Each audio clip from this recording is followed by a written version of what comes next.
2022 मसीह भुवनेश्वर चंद्रशेखरपुर बहुचर्चित double murder घटनार आसिला राय। भुवनेश्वर दौरा जज दोषी विजय सेठी को आजीवन कारादंड सह 10,000 टंका जरिमाना दंडित करछंती। 2022 एप्रिल मासरे ए डबल मर्डर घटना सारा राज्य में चांचल्य खेलाई देथिला। विजय सेठी निज स्त्री और शाली को नृशंस भाव हत्या करी 3 दिन धरी घरे लुचाई रखिथिला। धारुआ अस्त्र निज स्त्री गायत्री और शाली सरस्वती मुंड को हाणी हत्या करथिला विजय सेठी। सरस्वती एक घरोई हस्पिटाल नर्स भाव काम करथिले।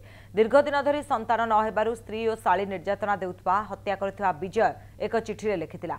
हत्याकांडर प्लॉट एभली तैयारी करा जायथिला जार आभास आखपाख साही पड़िशा भी पाई पार नथिले। 3 दिन धरी दुई झीओंक सह जोगाजोग होई न पारिबारु परिवार लोके विजय को फोन करथिले। आउ सेतिके बेले मृतदेह को नष्ट करबा कथा विजय मुंड को जुटिथिला। आउ सेही उद्देश्य रे विजय एक स्कूटी रे चंपट मारुथुवा बेले स्थानीय लोकंक सहायता रे काबू करथिले परिवार लोके। एने सेमाने पुलिस अभियोग करथिले। मामलार विचार करी राय सुनाइछंती कोर्ट। जरिमाना देई न पाले आउ वर्षे जेल दंड भोगिबा को पड़िबो बोली कोर्ट निर्देश दैछंती।